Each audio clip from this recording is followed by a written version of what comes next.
Friends, എല്ലാവർക്കും നമസ്കാരം. നിങ്ങളേവരും കാത്തിരിക്കുന്ന നയനയുടെയും ആദർശിന്റെയും ഇന്നത്തെ വിശേഷത്തിലേക്ക് എല്ലാ കൂട്ടുകാർക്കും സ്വാഗതം. എല്ലാവർക്കും നല്ലൊരു ദിവസം ആശംസിച്ചുകൊണ്ട് തന്നെ നമുക്ക് ഇന്നത്തെ വിശേഷത്തിലേക്ക് കടക്കാം. അതിനു മുമ്പായിട്ട് ആരെങ്കിലും നമ്മുടെ ചാനൽ ആദ്യമായിട്ട് കാണുന്നുണ്ടെങ്കിൽ ഒന്ന് സബ്സ്ക്രൈബ് ചെയ്ത് വെക്കണം കേട്ടോ. അതിനോടൊപ്പം മാക്സിമം എല്ലാവരും നമ്മുടെ വീഡിയോ ഇഷ്ടപ്പെടുകയാണെങ്കിൽ തീർച്ചയായിട്ടും ഒരു ലൈക്ക് അടിച്ചിട്ട് പോകാവുള്ളേ. അപ്പം നമുക്ക് നേരെ വിശേഷത്തിലേക്ക് തന്നെ പോകാം അല്ലേ. അങ്ങനെ ഏതായാലും നമ്മുടെ നയനയ്ക്ക് ഒട്ടും പറ്റില്ല, തലവേദനയാണ് എന്നൊക്കെ പ്രതീക്ഷിച്ചുകൊണ്ട്, അങ്ങനെയാണല്ലോ, പക്ഷെ അഭിനയിക്കുന്നതാണ് നമ്മുടെ നയന. അങ്ങനെ മനസ്സിലൊക്കെ വിചാരിച്ചുകൊണ്ട് ഒരു നല്ലൊരു മസാല ചായ ഒക്കെ ഇട്ടുകൊണ്ട് വരികയാണ്. അങ്ങനെ ആ ഒരു മസാല ചായ ഇട്ടുകൊണ്ട് വന്ന് ആ മസാല ചായ കുടിച്ചു കഴിയുമ്പോഴത്തേക്കും തലവേദനയൊക്കെ മാറും. അതുപോലെ തൻ്റെ മരുമകൾക്ക് എന്താണ് പറ്റിയതൊന്നും അറിയില്ല. മനസ്സിന് ഭയങ്കര വിഷമമാട്ടോ ദേവയാനിക്ക്. വിഷമം സഹിക്കാൻ പറ്റുന്നില്ല, അതുപോലെ വിഷമിക്കുകയാണ്. എന്തായിരിക്കും സംഭവിച്ചിട്ടുണ്ടായിരിക്കുക, എനിക്ക് കരൾ തന്നതും കൂടെയല്ലേ. അപ്പോൾ അതുകൊണ്ട് തന്നെ എൻ്റെ മോൾക്ക് എന്തെങ്കിലും പ്രശ്നമുണ്ടോ എന്നൊക്കെ പറഞ്ഞാണല്ലോ അങ്ങോട്ട് കയറി വരുന്നത്. അങ്ങനെ കയറി വന്നതും നയനക്കള്ളി എന്താ കണ്ണടച്ച് കിടക്കുകയാണ്. അങ്ങനെ കണ്ണടച്ച് മിണ്ടാതെ കിടന്നു. അപ്പോഴത്തേക്ക് നമ്മുടെ ദേവയാനി അരികിലേക്ക് വന്നു. ദേവയാനി അരികിലേക്ക് വന്നിട്ട് പതിയെ നയനാന്ന് പറഞ്ഞ് തട്ടി വിളിക്കുകയാണ്. അപ്പോൾ തട്ടി വിളിച്ച് കഴിഞ്ഞപ്പോഴത്തേക്ക് നയന പെട്ടെന്ന് ഉറക്കത്തിൽ നിന്ന് ഇങ്ങനെ എണീക്കുന്ന പോലെ ഉറക്കത്തിൽ നിന്ന് എണീച്ചിട്ട് അമ്മയോന്ന് ചോദിച്ചപ്പം അതെ ഞാനാ, എന്താ നിനക്ക് പറ്റിയത്, നിനക്ക് തലവേദനയാണെന്നൊക്കെ ആദർശ് പറയുന്നത് കേട്ടല്ലോ, എന്താ നീ ഇന്ന് ഓഫീസിൽ പോകുന്നില്ലേ? അത് പിന്നെ എനിക്ക് വല്ലാത്തൊരു ക്ഷീണം അമ്മ, തലവേദനയൊക്കെ ഉണ്ട്, തലയ്ക്കകത്തൊരു കനം പോലെയൊക്കെ തോന്നുക. ആണോ, എങ്കിൽ പിന്നെ ഈ മസാല ചായ കുടിക്കുക. ഈ ചായ കുടിച്ച് കഴിയുമ്പോഴത്തേക്കും തലവേദനയൊക്കെ അങ്ങ് മാറിക്കോളും. ചുമ്മാ എൻ്റെ മോനെ നീ ബുദ്ധിമുട്ടിപ്പിക്കരുത്, തലവേദന അതാ ഇതാന്നും പറഞ്ഞുകൊണ്ട്. ഇനിയിപ്പോൾ അവൻ ലീവ് എടുത്ത് കഴിഞ്ഞിട്ടുണ്ടെങ്കിൽ ശരിയാവില്ല. അതുകൊണ്ടാണ് ഞാൻ നിനക്ക് മസാല ചായ ആയിട്ട് വന്നത്. ഞാൻ നിനക്ക് മസാല ചായ ഇട്ട് തന്നില്ലെങ്കിലേ നിന്റെ കെട്ടിയവൻ ഇവിടെ ലീവ് എടുത്തിട്ട് നിനക്ക് മസാല ചായ ഇട്ട് തരുമല്ലോ, അത് വേണ്ട, അതിൻ്റെ കാര്യമില്ല. ഏതായാലും നീ ഇത് കുടിക്കാൻ പറഞ്ഞാൽ അതങ്ങ് കൊടുക്കുകയാണ്. അപ്പോൾ മസാല ചായ കുടിച്ച് നോക്കിയിട്ട് നമ്മുടെ നയന പറഞ്ഞു, അതെ നല്ല ടേസ്റ്റ് ഉണ്ട് കേട്ടോ ഈ മസാല ചായക്ക്. അല്ല ഇതെങ്ങനെയാണ് അമ്മ ഉണ്ടാക്കിയത്? മസാല ചായ ഉണ്ടാക്കിയത് എങ്ങനെയാണെന്നൊന്നും ഇപ്പം നിന്നെ പറഞ്ഞ് പഠിപ്പിക്കേണ്ട കാര്യം എനിക്കില്ല. ഇത് മര്യാദയ്ക്ക് കുടിക്കുക. ഇത് കുടിച്ച് കഴിയുമ്പോഴത്തേക്കും നിന്റെ എല്ലാ പ്രശ്നങ്ങളും മാറിക്കോളും, നിന്റെ തലവേദനയൊക്കെ അങ്ങ് പൊക്കോളും. അല്ല ഒന്ന് തൊട്ട് നോക്കട്ടെ, ഇങ്ങ് വന്നേ. ഇനിയിപ്പം നല്ല പനിയോ അതോ ഇനിയിപ്പോൾ വലിയ തലവേദനയൊക്കെ ആണെങ്കിൽ ഹോസ്പിറ്റലിൽ പോകണമെങ്കിൽ കൊണ്ടുപോകാം. അതിനും ഇനിയിപ്പം എൻ്റെ മോനെ വിളിക്കാനേ നീ നിൽക്കേണ്ടെന്ന് പറഞ്ഞു. അമ്മേ ഹോസ്പിറ്റലിലൊന്നും പോകേണ്ട ആവശ്യമില്ല, ഇങ്ങ് വന്നേ ഞാനൊന്ന് പിടിച്ചു നോക്കട്ടെ എന്ന് പറഞ്ഞ് ഇങ്ങനെ തൊട്ടൊക്കെ നോക്കുകയാണ് കേട്ടോ. അപ്പം നമ്മുടെ നയനെ തിരിച്ചറിയാണ്, ഇത് വെറും ഒരു സ്നേഹമൊന്നും അല്ല, ഇത് ആദർശിനോടുള്ളൊരു സ്നേഹമൊന്നും അല്ല, തന്നോട് യഥാർത്ഥമായിട്ടും ദേവയാനിക്ക് സ്നേഹമുണ്ടായി തുടങ്ങി എന്ന് തിരിച്ചറിയുന്ന കുറച്ച് നിമിഷങ്ങളൊക്കെ തന്നെയാണ് നമുക്ക് അവിടെ കാണാനായിട്ട് സാധിക്കുന്നത്. അങ്ങനെ പിടിച്ചൊക്കെ നോക്കി കഴിയുമ്പോഴത്തേക്കും നമ്മുടെ ദേവയാനി പറയുന്നുണ്ട്, നിനക്കൊരു പ്രശ്നമില്ലല്ലോ, നിനക്ക് തലവേദനയോ അതുപോലെ ഒരു ചൂടുള്ളതായിട്ടൊന്നും തോന്നില്ലല്ലോ. ഞാൻ പറഞ്ഞല്ലോ പുറമേ എനിക്ക് വേറെ പ്രശ്നമൊന്നുമില്ല, തലയ്ക്കകത്ത് വലിയ കരം പോലെ എനിക്ക് തോന്നുന്നത്. അല്ലെങ്കിൽ നിനക്ക് കുറച്ച് കനക്കൂടുതല്ല ഈടെയായിട്ട്. എൻ്റെ മോനെ വെറുതെ ബുദ്ധിമുട്ടിപ്പിക്കരുത്, അതുകൊണ്ടാണ് ഞാൻ ഈ ചായ ആയിട്ട് വന്നത് എന്ന് വീണ്ടും ആവർത്തിച്ച് പറയുകയാണ്. ഇത് കേൾക്കുമ്പോഴത്തേക്കും വീണ്ടും നമ്മുടെ നയനയ്ക്ക് ചെറിയ സംശയമൊക്കെ തോന്നിയിട്ട് നയന ചിരിക്കുകയാണ് കേട്ടോ. നയന ചിരിക്കുന്നുണ്ട്. നീ എന്താ ചിരിക്കുന്നത്? ചിരിക്കാൻ വേണ്ടി ഞാനിവിടെ കോമഡി ഒന്നും വിളിച്ചു പോയി പറഞ്ഞില്ലല്ലോ. അല്ല, ഞാൻ ചിരി വന്നപ്പോൾ ചിരിച്ചതാ. അങ്ങനെ ചിരി വരണ്ട, ആവശ്യമില്ലാത്ത കാര്യങ്ങൾ കേട്ട് കഴിയുമ്പം ചിരി വരേണ്ട കാര്യമില്ലല്ലോ. ഞാനൊരു കാര്യം പറഞ്ഞു, വേറൊന്നുമല്ല, ഞാൻ ഈ മസാല ചായ കൊണ്ടുവന്ന് നിന്നോടുള്ള സ്നേഹമാണെന്നൊന്നും നീ വിചാരിക്കണ്ട, എൻ്റെ മകനോടുള്ള സ്നേഹം മാത്രമാണ്. ഇനിയിപ്പോൾ നിനക്ക് ചായ തന്നില്ല, നിന്നെ നോക്കിയില്ല എന്നൊക്കെ പറഞ്ഞിട്ട് എൻ്റെ മകൻ ഇവിടുന്ന് നിന്റെ വീട്ടിൽ കൊണ്ട് വിട്ട് കഴിഞ്ഞാലേ അത് ശരിയാവില്ല. പിന്നെ എൻ്റെ മകൻ്റെ ഉറക്കം നഷ്ടപ്പെടും, അവന് ക്ഷീണമാകും, പിന്നെ അവൻ്റെ അസുഖം വരും. അപ്പം അതുകൊണ്ടൊക്കെ തന്നെയാണ് ഞാൻ നിനക്ക് ഇപ്പോൾ ഈ മസാല ചായ ആയിട്ട് വന്നത്. ഏതായാലും റെസ്റ്റ് എടുക്കുക. ഇനിയിപ്പോൾ താഴേക്ക് ഇറങ്ങി വരുമൊന്നും വേണ്ട. ചോറും അതുപോലെ തന്നെ ജ്യൂസോ എന്താ വേണ്ടതെന്നൊക്കെ പറഞ്ഞാൽ മതി, ഞാനിവിടെ കൊണ്ട് തന്നോളാം. അല്ലാതെ ഇനിയിപ്പോൾ താഴേക്ക് ഇറങ്ങി വന്ന് എന്നെ ശല്യം ചെയ്തേക്കരുത് എന്നൊക്കെ പറഞ്ഞിട്ട് ഇങ്ങനെ ഇറങ്ങി പോവാണ് കേട്ടോ. അപ്പോൾ ഈ നമ്മുടെ ദേവയാനി ഇറങ്ങിപ്പോയി കഴിയുമ്പോഴത്തേക്കും നയനയ്ക്ക് വല്ലാത്തൊരു സന്തോഷം തോന്നി. ഇത് വെറും ഒരു സ്നേഹമൊന്നും ആദർശേട്ടനോടുള്ള സ്നേഹമൊന്നും അല്ല. ഇത് ആദർശേട്ടനോടുള്ള സ്നേഹമല്ല, ഒരിക്കലും ഇത് ആദർശേട്ടനോടുള്ള സ്നേഹമല്ല, ഇത് എന്നോടുള്ള സ്നേഹം തന്നെയാണ്.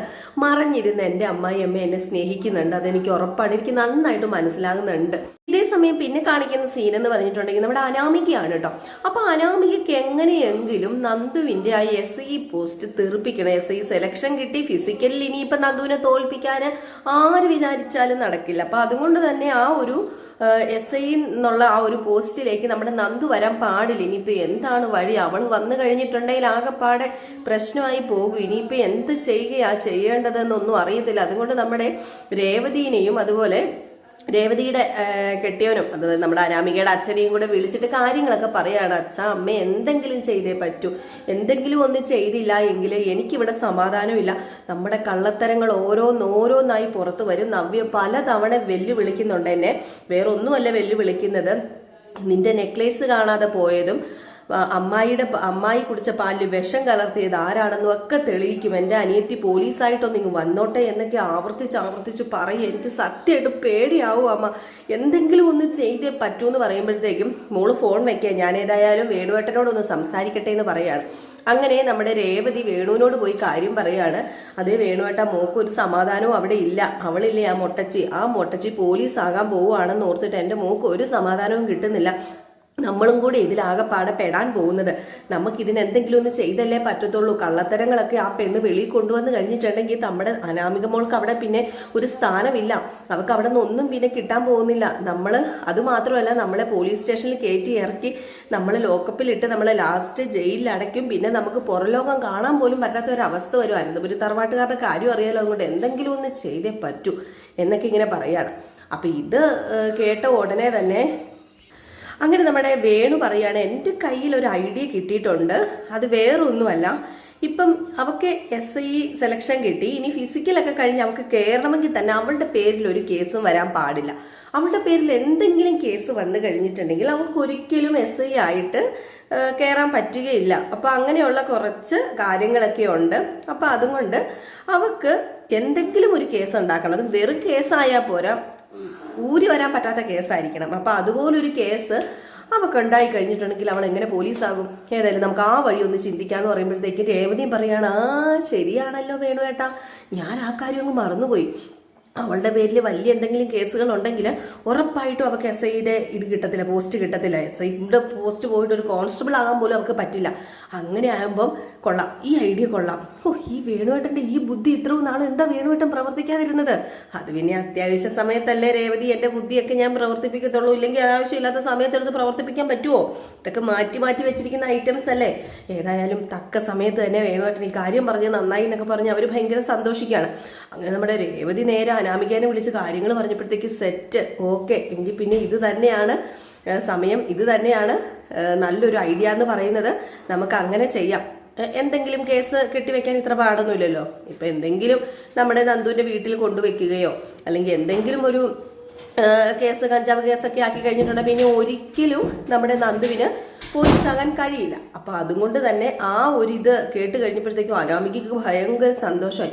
അപ്പം അനാമിക ഈ വിവരം ആരോടും പറയുന്നില്ല കേട്ടോ. അനാമികയോട് പറഞ്ഞിട്ടുണ്ട്, രേവതിയും വേണുവും പറഞ്ഞു, മോൾ ഈ വിവരം ആരോടും പറയരുത്, ഇരിച്ചേവി ഈ വിവരം അറിയാൻ പാടില്ല, ആരെങ്കിലും അറിഞ്ഞു കഴിഞ്ഞിട്ടുണ്ടെങ്കിൽ പ്രശ്നമാകും, അതുകൊണ്ട് മോൾ ആരോടും പറയരുതെന്ന് പറഞ്ഞപ്പോഴത്തേക്കും ഇല്ല, ഞാനിത് ആരോടും പറയില്ല, ഏതായാലും ഇത് നല്ല രീതിയിലൊന്ന് കഴിഞ്ഞു കിട്ടിയാൽ മതിയായിരുന്നു, ഇല്ലെങ്കിൽ പിന്നെ നമ്മൾ കാര്യങ്ങളൊക്കെ പോക്കാന്ന് കൂട്ടിക്കണ്ടാൽ മതി എന്നൊക്കെ പറഞ്ഞു. ഏതായാലും ഈ സമയം നമ്മുടെ ആദർശ് വീട്ടിലേക്ക് കടന്നു വരികയാണ്. അപ്പം ആദർശ് കടന്നു വരുന്ന ഉടനെ തന്നെ ആദർശ് നയനയ്ക്ക് എങ്ങനെയുണ്ട് എന്നൊക്കെയാണ് ഇങ്ങനെ ചോദിക്കുന്നത്. നമ്മുടെ ദേവയാനി അവിടെ ഉണ്ടായിരുന്നു. ദേവയാനി ഒരു ചായയൊക്കെ ആയിട്ട് ആദർശിന്റെ മുമ്പിൽ ചെന്നപ്പോഴത്തേക്കും നമ്മുടെ ദേവയാനി പറഞ്ഞു, അവൾക്ക് പ്രശ്നങ്ങളൊന്നുമില്ല, അവള് ചുമ്മാ അടവ് കളിച്ചങ്ങാണ്ട് കിടക്കുന്നതാ, പിന്നെ എന്ത് പ്രശ്നം, എനിക്കൊന്നും പറ്റത്തൊന്നുമില്ല, ഞാനൊരു ചായയൊക്കെ ഇട്ട് കൊടുത്തിട്ടുണ്ട്, അല്ലാതെ ഇനിയിപ്പോൾ അവളെ ഒക്കത്ത് കയറ്റി വെച്ചുകൊണ്ട് നടക്കാനൊന്നും എന്നെ കിട്ടില്ല എന്ന് പറഞ്ഞപ്പോൾ അമ്മ എന്താ അമ്മ ഇങ്ങനെയൊക്കെ പറയുന്നത്?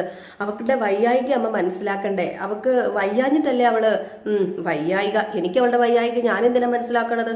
എനിക്ക് അതിൻ്റെ കാര്യമൊന്നുമില്ല. പിന്നെ ഇവിടെ ഇങ്ങനെ കിടക്കുന്ന കാണുമ്പം ചെറിയൊരു ബുദ്ധിമുട്ടുണ്ട് എനിക്ക്. അവളുടെ മുഖം ഇന്നൂടെ ഞാൻ ഫുള്ള് കാണുവാണല്ലോ. ഇനിയിപ്പോൾ നാളെ അവൾക്ക് അസുഖമാണെങ്കിൽ നാളെ അവൾ ഓഫീസിൽ പോകില്ല, നാളെ അവളുടെ മുഖം കാണണം.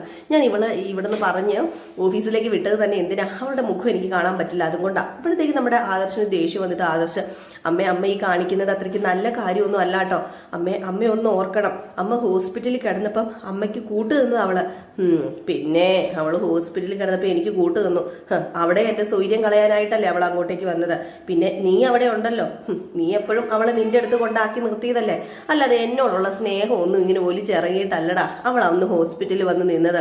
അമ്മയോട് ഞാനൊന്നും പറയുന്നില്ല, അമ്മയോട് ഞാൻ എന്തെങ്കിലും പറഞ്ഞു കഴിഞ്ഞാലേ ശരിയാവില്ല, അമ്മ ഇപ്പം കാണിക്കുന്നത് നന്ദികേടാ, എനിക്ക് അത്ര മാത്രമേ പറയാനുള്ളത് പറഞ്ഞപ്പോൾ എന്ത് നന്ദികേട്?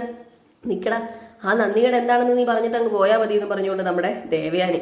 അപ്പം ആദർശ് പറഞ്ഞു, അമ്മയോട് ഇപ്പം സംസാരിച്ച് കഴിഞ്ഞാൽ ശരിയാവില്ല, അത് അമ്മയ്ക്കും വിഷമാകും, പിന്നെ അതെനിക്കും വിഷമാവും, ഞാൻ ഏതായാലും നയനയുടെ അടുത്ത് പോവാന്ന് പറഞ്ഞ് പോവാ.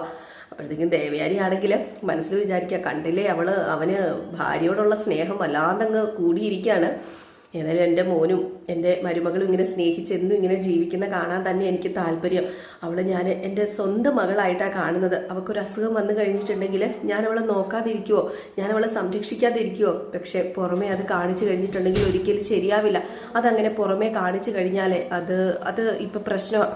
അതുകൊണ്ട് ആരും അറിയാതെ ഞാൻ എൻ്റെ മോളെ സ്നേഹിക്കുകയുള്ളൂ. അങ്ങനെ ആദർശ് നേരെ നയനിൻ്റെ അടുത്തേക്ക് കയറി ചെല്ലുമ്പോഴത്തേക്കും നയനി ഇങ്ങനെ ചിരിച്ചോണ്ടൊക്കെ ഇരിക്കുകയാണ് കേട്ടോ. വളരെ സിമ്പിളായിട്ട് ചിരിച്ചോണ്ട് ഒരു പ്രശ്നമില്ലാത്ത രീതിയിൽ ഹാപ്പി ആയിട്ട് ഇങ്ങനെ ഇരിക്കുന്നു. അപ്പോഴത്തേക്കാണെങ്കിൽ നമ്മുടെ ആദർശേ ഇവക്കൊട്ടും വയ്യാന്നൊക്കെ പറഞ്ഞിരുന്നല്ലേ, ഇവക്ക് എന്താ പറ്റിയെന്ന് പറഞ്ഞപ്പോൾ അടുത്തിങ്ങനെ ചെല്ലാണ് ചിരിക്കുന്ന കണ്ടപ്പോഴത്തേക്കും നമ്മുടെ ആദർശ് ചോദിച്ചു, ഇതെന്താ നയന നീ ഇങ്ങനെ ചിരിച്ചോണ്ടിരിക്കുന്നത്, നിനക്ക് ഒട്ടും വയ്യാന്ന് ബുദ്ധിമുട്ടാന്നൊക്കെ പറഞ്ഞിട്ട്. അത് പിന്നെ ആദർശേട്ടായി എനിക്കിപ്പോൾ കുഴപ്പമൊന്നുമില്ല, ഇപ്പം തലയുടെ പ്രശ്നമൊക്കെ അങ്ങ് മാറി. പിന്നെ അമ്മ എന്നെ നന്നായിട്ട് നോക്കി, അതുകൊണ്ട് അമ്മ നിന്നെ നന്നായിട്ട് നോക്കിയെന്ന് കേട്ടോ. അമ്മ പറഞ്ഞത് നിന്നെ നന്നായിട്ട് നോക്കിയില്ലെന്നാണല്ലോ. അല്ല അങ്ങനെ നന്നായിട്ട് നോക്കിയെന്നല്ല, എങ്കിലും അമ്മയാണ് എൻ്റെ കാര്യങ്ങളൊക്കെ ഇന്നെല്ലാം ചെയ്തു തന്നത്. അമ്മയ്ക്ക് എന്നോട് സ്നേഹമില്ലെന്ന് ആരാ പറഞ്ഞത്? അമ്മയ്ക്ക് എന്നോട് പ്രത്യേക ഒരു സ്നേഹം തന്നെ ആദർശേട്ടാ. ഇന്ന് എൻ്റെ അമ്മായിയമ്മ മസാല ചായ ഇട്ട് തന്നു, എനിക്കിഷ്ടമുള്ള ഭക്ഷണം ഉണ്ടാക്കി തന്നു. സത്യം പറഞ്ഞു കഴിഞ്ഞിട്ടുണ്ടെങ്കിൽ വാരി തന്നില്ലെന്നേ ഉള്ളൂ, അതുപോലെ എന്നെ നോക്കിയത്. എന്നിട്ട് അമ്മ പറഞ്ഞത് അങ്ങനെയൊക്കെയാണ്. എങ്കിലും എന്തോ അമ്മയുടെ ഈ മാറ്റത്തിൽ എനിക്കൊരു ചെറിയ സംശയമുണ്ട്. ഇതിലത് സംശയമായിട്ടൊക്കെ തന്നെ ഇരിക്കട്ടെ, അതൊക്കെ നിന്റെ തോന്നല നയന. അമ്മയ്ക്ക് നിന്നോട് പ്രത്യേകിച്ച് ഇതൊന്നും തോന്നില്ല. കാരണം ഇപ്പം അമ്മ എന്നോട് അങ്ങനെയാണ് പറഞ്ഞത്, നാളെ മുതൽ നീ വയ്യാണ്ട് ഇവിടെ കിടന്നു കഴിഞ്ഞാൽ അമ്മയ്ക്ക് നിന്റെ മുഖം കാണാൻ പറ്റില്ല, അതുകൊണ്ട് നിന്നെ എത്രയും പെട്ടെന്ന് ഇവിടെ നിന്ന് ഒഴിവാക്കി താ, നീ ഒന്ന് കൊണ്ടുപോയി താ എന്നൊക്കെയാണ് പറഞ്ഞത്. ഓഹോ അങ്ങനെ അമ്മ പറഞ്ഞോ?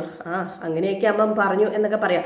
ഏതായാലും ഈ ഒരു പരിചരണവും കാര്യങ്ങളൊക്കെ കണ്ടു കഴിഞ്ഞപ്പോഴത്തേക്കും അവിടെ മറ്റേ കൂട്ടർക്ക് തുടങ്ങി കേട്ടോ, അസൂയ കുശുമ്പ് ഒക്കെ തുടങ്ങിയിട്ടുണ്ട്. നമ്മുടെ ദേവയാനിയല്ല, സോറി, അനാമികയ്ക്കും ജലജയ്ക്കും ജാനകിക്കൊക്കെ. അങ്ങനെ ജാനകിക്ക് ഇത് സഹിക്കാനേ പറ്റുന്നില്ല. ഇടത്തേക്ക് ഇത് എന്താ പറ്റിയത്, ഇടത്തേക്ക് ഇത് എന്തൊക്കെയാണ് കാണിക്കുന്നത്, ഒരുത്തേക്ക് അസുഖം വന്നെന്നും പറഞ്ഞുകൊണ്ട് ഇങ്ങനെയൊക്കെ ചെയ്യേണ്ട കാര്യമുണ്ടോ എന്നും പറഞ്ഞുകൊണ്ട് ദേവയാനിയുടെ മുമ്പിൽ വന്ന് കിടന്ന് തുള്ളി.